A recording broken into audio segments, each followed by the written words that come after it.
E aí, galera, tudo bem? Hoje nós estamos aqui para o nosso último capítulo da nossa novela do livro de Ruth. E ele está no livro de Ruth, né, no Velho Testamento, no capítulo 4. Hoje é o nosso, seria quinto capítulo, né? Nós nos encontramos 5 vezes. E hoje é o capítulo 4 do livro de Ruth, onde vai falar do casamento de Ruth com Boaz. Normalmente, numa história, num livro que se lê de romance, numa novela que você assiste, sempre termina com aquela famosa frase: foram felizes para sempre.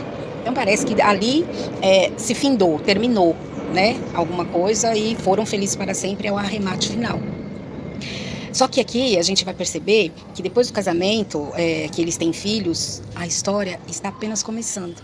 Isso que é maravilhoso em Deus, né? Sabermos que a história está apenas começando.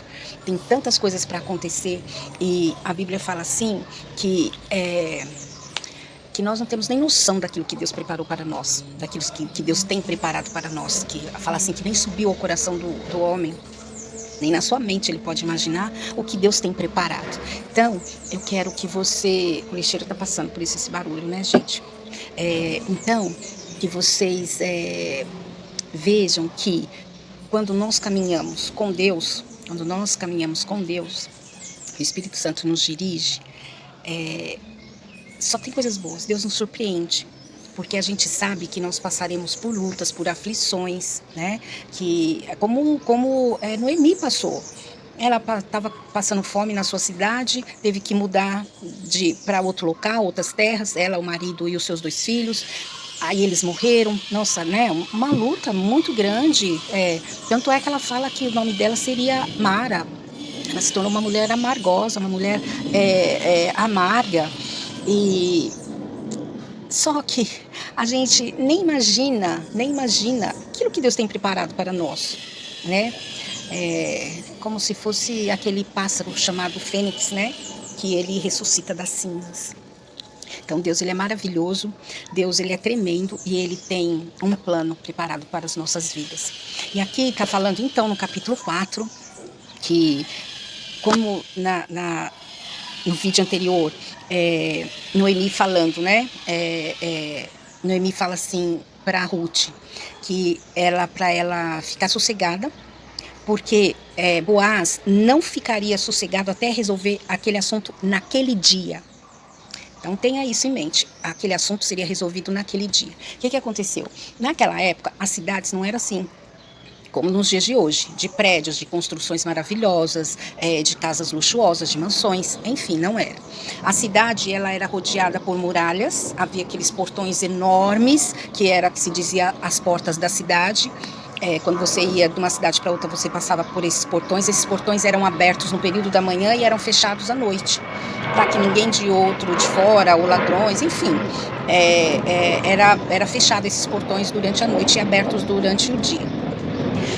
Tinha cidade que os muros eram tão largos, grandes e bem alicerçados nas suas muralhas, que se podia construir uma casa em cima. Então, por aí, é só para você ter uma ideia de como que era a cidade naquela época. Tanto é que quando conta a história de Josué, quando as muralhas de Jericó caem, às vezes a gente lê, e Josué tocou a trombeta e a trombeta caiu, caíram as muralhas. Você pensa que é isso aqui, um murinho. Mas não é, gente. Eram muralhas, cercada por muralhas, que dava-se para construir uma casa. Então, se ao toque das trombetas caiu o muro de Jericó, foi a mão de Deus operando literalmente. Porque pelo homem não poderia ter acontecido uma situação dessa. E quando a gente sabe os detalhes, a gente tem a noção da realidade da que aquilo acontece. E aí o que aconteceu? Noemi falou: fica sossegada, Ruth, porque ele vai resolver essa situação. E ainda hoje. Aí o que aconteceu? Ele foi para a porta da cidade, para os portõezões da porta da cidade. Normalmente ali na entrada ficavam-se os anciões, que eram os homens mais velhos, dotados de sabedoria, e eram conselheiros. Aqueles homens eram os conselheiros. E aí Boaz foi para lá. E aí ele viu aquele homem que era resgatador na frente dele, que na fila de sucessão ele estava atrás, e ele seria o primeiro. Aí ele chamou o cara, falou: olha, vem aqui. Ele falou assim, então Boaz, e ainda ele pegou 10 10 anciões, né, os 10 conselheiros lá, os sábios, e ele contou a história. Ele falou assim, olha, chamou aquele cara, que era o resgatador na frente dele, chamou 10 anciões e falou, olha, aconteceu isso, Noemi voltou, ela está viúva, os seus 2 filhos morreram, ela está com a sua nora, e ela precisa ser resgatada. Ela precisa ser resgatada. Aí ele chamou o cara e falou assim, olha, eu resolvi te informar que Noemi está de volta e ela precisa ser resgatada. Você é o primeiro na linha de sucessão, quero saber o que você vai fazer. Aí o cara, né, falou, tá bom, eu vou resgatar. Só que aí, Boaz foi esperto. O que ele quis jogar para ele, pro sucessor, pro resgatador, sucessor primeiramente? Ele falou assim, olha, se você for resgatar Noemi, você vai ter que resgatar também a sua nora. Você vai ter que casar com a nora dela para poder suscitar o nome, porque isso era da cultura deles. Por exemplo, se na família de Noemi tinha os dois filhos, aí vamos supor que só um deles fosse casado. Aí ele morria, o outro irmão, caçula, ou se ele fosse mais, sei lá, enfim, o outro irmão teria que casar com ela, para poder continuar tendo o nome da família perpetuado, né? Aí ele falou isso. Ele falou, como você está na linha de sucessão, você vai ter que casar com a Ruth para que o nome da família continue. Aquele cara já devia ser casado, já devia ter muitos filhos. O que ele falou assim, ó, então resgata você. Eu não quero essa bomba para mim, porque eu casando com ela, a minha herança vai ser dividida em mais partes. Por exemplo, se ele tivesse 5 filhos e casasse com Ruth novinha, bonitinha, papapá, ia ter filhos. Aí se ela tivesse 2, 3, 4, 5 filhos, que naquela época tinham filhos demais, ele ia ter que dividir com mais pessoas a sua herança. Ele falou assim, eu tô fora. Ele falou assim, não, então pode casar você, Boaz. Aí ele disse assim, ó, olha só as palavras dele. Então disse o resgatador, para mim não a poderei resgatar para que não prejudique a minha herança. Aqui fala a minha porque eles estavam falando da herança, né? Para que não prejudique a minha. Redime a tu, que se cumpre, redime tu o que me cumpria resgatar, porque eu não poderei fazer. Porque este era o costume de Israel, né? Tá falando aqui. Que assim eles negociavam. Este era outrora o costume em Israel quanto a resgates e a permutas. O que queria confirmar negócio, tirava o calçado e dava para o seu parceiro. Assim se confirmava este negócio. Então, assim que eles se tratavam o negócio. A confirmação era feita quando se tirava o calçado e dava para outra pessoa. E eles fizeram isso. Na frente dos 10 anciões, a negociação foi feita, trocaram-se os calçados e ele passou a bola para Boaz. Você acha que Boaz ficou triste? Você acha que Boaz... Não, Boaz deve ter pulado de alegria por dentro, né? Ele pode não ter falado, nem ter se manifestado fisicamente, mas por dentro eu acho que ele estava morrendo de felicidade. Porque aconteceu exatamente o que ele estava proposto no coração dele, que era de ser o resgatador de Ruth. E aí aconteceu que eles firmaram esse compromisso e eles se casaram. Aqui fala aqui no versículo 13. Assim tomou Boaz a Ruth e ela passou a ser a sua mulher. Coabitou com ela e o Senhor lhe concedeu que concebesse e teve um filho. Quando eu falei que nos romances e novelas o final sempre foram felizes para sempre, e que com Deus a coisa é diferente, quando a gente pensa que terminou, é aí que está começando. Aí ele teve um filho. Ele colocou o nome daquele filho de... deixa eu ver aqui, Obed. Isso mesmo, eles chamaram Obed, que às vezes eu faço confusão com os nomes, mas foi Obed.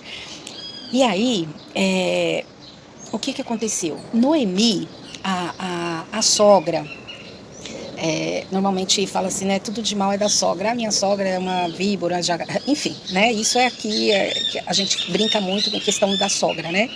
Mas Noemi foi, acho que uma das melhores sogras para Ruth. E aí o que aconteceu? Ruth teve o filho, chamou Obed, e Noemi cuidou daquela criança como fosse seu filho, com amor, com carinho. E até as mulheres daquela cidade falaram isso assim, as vizinhas lhe deram o nome dizendo, a Noemi nasceu um filho, e lhe chamaram Obed. Este é o pai de Jessé. Não, aqui, olha, no anterior, no 15, fala assim... Então as mulheres disseram a Noemi, seja o Senhor bendito que não deixou hoje de te dar um neto que será teu resgatador. E seja afamado em Israel o nome deste. Ele será restaurador da tua vida e consolador da tua velhice, pois tua nora te ama e deu à luz, e ela te é melhor do que 7 filhos. as pessoas viram que Noemi estava sendo abençoada através do nascimento daquela criança. Ela iria ser consolada e através daquela criança iria ser resgatado tudo aquilo que ela havia perdido. De família, de posses, de herança. Ela tinha perdido tudo isso. E com este casamento, ela havia sido restaurada em todas essas áreas da vida dela. De família, de cuidado, de finanças, né, de posses, de terra, enfim. E aí, ela fala assim que Obed, ele foi pai de Jessé. E Jessé era o pai de Davi. E Davi, vindo da linhagem de Davi, sabe quem nasceu? José, e depois de José, da linhagem da mesma tribo, nasceu Jesus. Então, olha que só que interessantíssimo. A nossa vida, às vezes a gente acha, Deus, não aguento mais essa luta, esse problema, e a gente quer desistir. Muitos tiram a própria vida diante dos problemas e das dificuldades, muitos estão em depressão. Mas a gente tem sempre que pensar que Deus, ele nos ama tanto, e em todos os momentos, não só nos alegres, como foi no caso do casamento, mas no momento de tristeza, como foi no caso do luto, na vida de Noemi. Deus, ele está presente, ele está olhando. E a gente sabe que se nós caminharmos no caminho que ele trilhou para nós, nós só teremos vitórias para contar. E essa é uma história tão maravilhosa de resgate. Então, trazendo para a nossa vida, para o nosso mundo espiritual, Jesus, ele veio como resgatador da nossa vida e da nossa alma. Ele veio para nos resgatar, nos fazer abençoados, porque nós temos uma herança espiritual. E isso é maravilhoso. Então, nesse nosso último capítulo, que você saiba e tenha isso na sua mente e guardado no seu coração. Você nunca estará sozinho. Porque quando Jesus morreu, ele falou assim, que ele iria para o Pai, mas ele não nos deixaria um órfão, que ele enviaria o Consolador, né, que é o Espírito Santo, e ele estaria conosco todos os dias, até a consumação dos séculos. Então nós nunca estamos sozinhos, nos 365 dias do ano, em todas as horas, em todos os minutos do dia. Você tem um Consolador, você tem o Espírito Santo em você, porque falar que nós somos templo desse Espírito Santo. Então, eu desafio você a fazer uma oração, a entrar no seu quarto, fazer uma oração e falar para que esse Espírito Santo fale, te mostre, que se manifeste na sua glória, na sua beleza, na sua grandeza para você. Que você ore pedindo sensibilidade ao Espírito Santo, para que você comece a ter olhos espirituais, ouvidos espirituais, que você sinta no seu coração as coisas do Espírito. Porque quando nós estamos, como Mara esteve, depois de enfrentar as percas que ela teve, ela se sentiu uma mulher amarga, uma mulher triste, uma mulher desamparada. Eram esses os sentimentos, as emoções dela naquele período. E muitas vezes nós sentimos assim também. Mas que você saiba que Deus te criou com um propósito. E esse propósito é você que vai definir se você quer vivê-lo ou não. Tá bom? Então, um beijo para vocês. Foi muito bom estarmos aqui e vem novidades por aí, ok? Fique com Deus.